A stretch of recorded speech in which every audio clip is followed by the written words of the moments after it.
Hello friends, welcome to Shuddh Desi Commerce, where we will provide online coachings of accounts and financial management for class +1, +2, BCom and MBA. तो आज हम पढ़ के चलेंगे एक question on accounting rate of return. बच्चों, इससे पहले वाली वीडियो में ना हमने accounting rate of return, average rate of return कह सकते हैं इसको, हमने ऑलरेडी डिस्कस कर लिया है। सो आई विल रिक्वेस्ट यू कि आप प्लीज़ वो वीडियो देख के आओ, क्योंकि ये क्वेश्चन उसी पे ही होगा, है ना। जब तक आप वो समझोगे नहीं कॉन्सेप्चुअली, तब तक आपको एक क्वेश्चन कैसे समझ में आ जाएगा। तो उसका लिंक मैं एक डिस्क्रिप्शन में दे दूंगा और एक आपको आई बटन पे बना आ रहा होगा। तो चलिए आज एक क्वेश्चन शुरू करते हैं अकाउंटिंग रेट ऑफ रिटर्न पे। ठीक है बच्चों, आपको स्क्रीन पे एक क्वेश्चन नज़र आ रहा होगा, चाहे इसको स्क्रीनशॉट ले लो, चाहे इसको सेव कर लो, ठीक है। बट अब एक क्वेश्चन पढ़ के चलते हैं, ठीक है।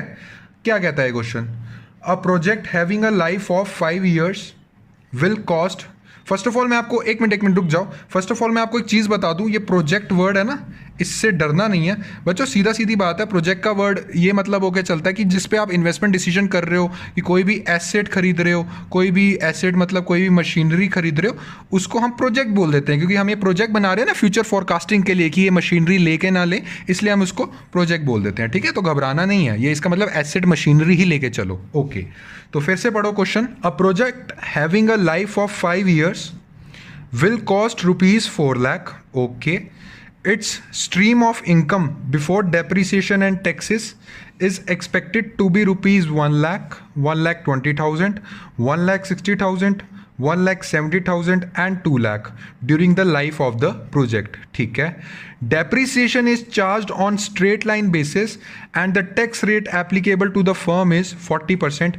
Calculate accounting rate of return. That means calculate करो capital budgeting with the help of accounting rate of return method. बच्चों सीधी सीधी बात कह रहा है वो, आपको स्क्रीन पे एक और बार क्वेश्चन देख ही रहे हैं।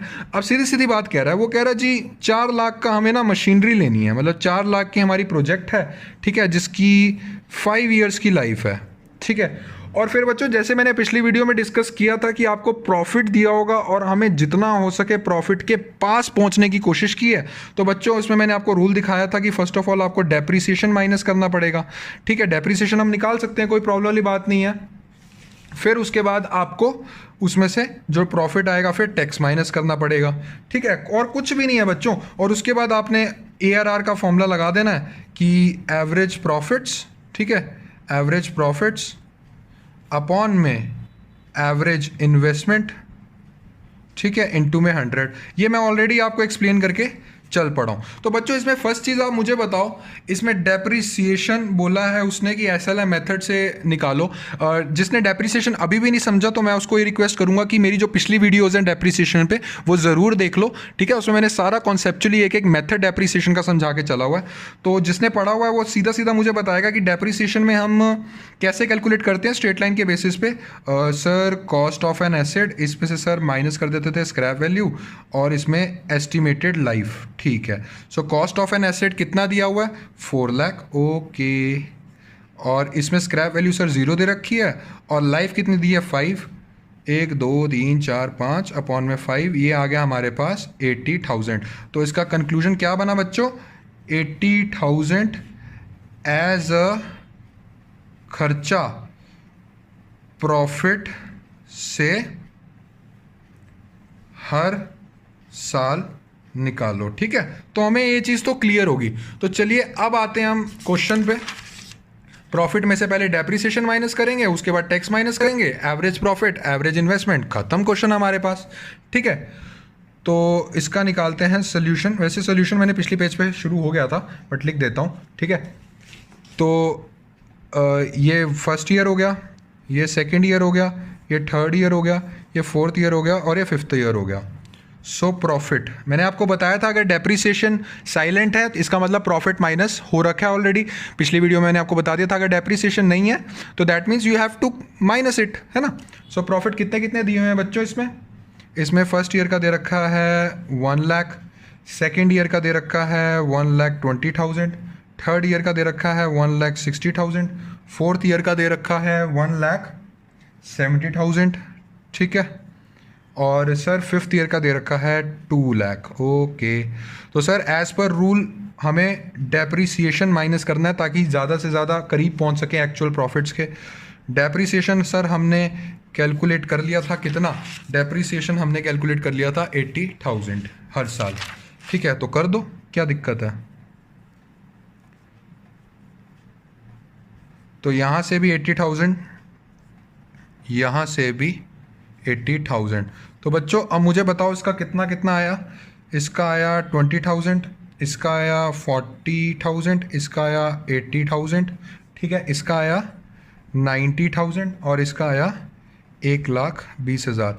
तो इसको मैंने क्या बोला था, इसको क्या बोल सकते हैं, प्रॉफिट आफ्टर डेप्रिसिएशन बोल सकते हैं, यस सर। या फिर इसको क्या बोल सकते हैं, प्रॉफिट बिफोर टैक्स। आपको सबको पता है मोदी जी जो हैं हमारे, वो कहते हैं कि कंपनी जितना भी कमाएगी उस पर कॉर्पोरेट टैक्स देना होगा। तो मोदी जी गवर्नमेंट ने कितना क्वेश्चन में बोला है कि टैक्स आपको चार्ज करना है कितना, 40%। तो बच्चों इस अमाउंट पे हम 40% देंगे ना, जो प्रॉफिट वाली अमाउंट होता है उसी पे टैक्स चार्ज करते हैं। तो 20,000 का 40% कितना बनेगा बच्चों, इसको थोड़ा ऐसे कर लो, ठीक है, 8,000। 40 का 40% कितना बनेगा, 16,000। 80,000 का 40% कितना बनेगा, 32,000। 90,000 का 40% कितना बनेगा, 36,000। और 1,20,000 का 40% कितना बनेगा, 48,000। Very good. तो बच्चों ये हमारे पास कितना आ गया है, ये आ गया है 12,000, ये है 24,000, ये है 48,000 और ये आ गया 54,000 और ये आ गया 72,000। अभी तक हमने क्या सीखा था ARR में, ARR में हमने सीखा था अकाउंटिंग रेट ऑफ रिटर्न कैसे निकालते हैं कैपिटल बस्टिंग में, एवरेज प्रॉफिट अपॉन में एवरेज इन्वेस्टमेंट इनटू में 100। तो दैट मीन्स पहले इसका काम तमाम करते हैं एवरेज प्रॉफिट का। एवरेज प्रॉफिट का फॉर्मूला क्या था बच्चों, एवरेज प्रॉफिट का फॉर्मूला था कि प्रॉफिट ऑफ रिस्पेक्टिव ईयर दिए होंगे जिसमें से माइनस करो डेप्रिसिएशन, माइनस करो टैक्स, ठीक है, अपॉन में नंबर ऑफ ईयर्स। ये माइनस इसलिए करो ताकि ज़्यादा से ज़्यादा एक्चुअल प्रॉफिट्स के पास पहुंच सको। तो ये माइनस कर दिया डेप्रिसिएशन, माइनस कर दिया टैक्स, ये सारे प्रॉफिट्स हमारे पास आ गए। तो बच्चों इसका टोटल कितना बनेगा, इसका बनेगा 12,000 प्लस 24,000 प्लस 48,000 प्लस 54,000 प्लस 72,000। इसको हम कर देंगे अपॉन में 5। बच्चों इसका टोटल आएगा हमारे पास 2,10,000 अपॉन में 5, कितना बना 42,000। वेरी गुड, हमने 42,000 जो हमारा एवरेज प्रॉफिट है वो हमने निकाल चुके हैं 42,000। अब बात करते हैं एवरेज प्रॉफिट की। बच्चों एवरेज प्रॉफिट में मैंने आपको क्या बताया था सर, आपने हमें बताया था एवरेज इन्वेस्टमेंट में हमने क्या सीखा था सर, आपने हमें बताया था कि ओपनिंग में कितना पैसा लगाया है, ओपनिंग इन्वेस्टमेंट कितनी थी, प्लस स्क्रैप वैल्यू कितनी थी सर, जिसको हम बोलते हैं क्लोजिंग इन्वेस्टमेंट। ये सब बच्चों मैं पिछली वीडियो में डिस्कस कर चुका हूँ, प्लीज़ ज़रूर देख के आए वो वीडियो। अपॉन में 2 सर, ओपनिंग इन्वेस्टमेंट मतलब कि कितने की हमने मशीनरी ली सर, ओपनिंग इन्वेस्टमेंट थी 4 लाख रुपीज़, ठीक है सर। क्लोजिंग आपने स्क्रैप बताया था सर, स्क्रैप तो कुछ है नहीं है, अपॉन में 2। सो 4 लाख अपॉन में 2, दैट मीन्स हमारी एवरेज इन्वेस्टमेंट कितनी होगी, 2 लाख। हमारे पास एवरेज इन्वेस्टमेंट भी आ गई बच्चों 1 2 3 4 5 अपॉन में 100। तो इसको जब आप कैलकुलेट करेंगे तो आपका आंसर आके चलेगा, इसको मैं करूँ कैलकुलेट, अगर ये दिस 21 दिस ये बच्चों बनेगा 21%। ये तो बात हुई बच्चे क्वेश्चन के अकॉर्डिंग की। अगर इसी क्वेश्चन में मैं आपको एक और चीज़ देता, ये तो मशीन ए का मान लो निकाल लिया हमने 21% रेट ऑफ रिटर्न।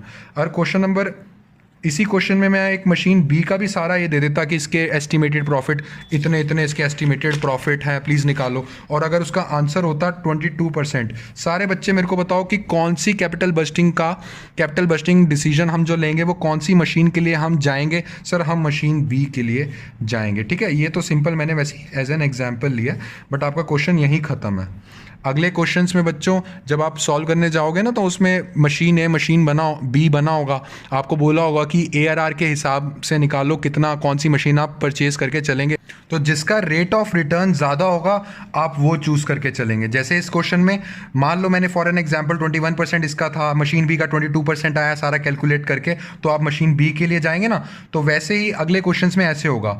एक चीज़ और बच्चों, मैं आपको एक क्वेश्चन दे रहा हूँ, एज अ होमवर्क समझ लो या फिर एज अ प्रैक्टिस समझ लो। आपकी स्क्रीन पे एक क्वेश्चन आ रहा होगा, ठीक है, उस क्वेश्चन को आप अपने घर पे ट्राई कीजिए। अगर कोई भी प्रॉब्लम है ना तो ज़रूर कमेंट सेक्शन में मुझे बताइए। वैसे तो ये क्वेश्चन नॉर्मल और बिल्कुल सिंपल है, आप इसको एज अ स्क्रीनशॉट या फिर सेव कर लीजिए इस क्वेश्चन को, ठीक है।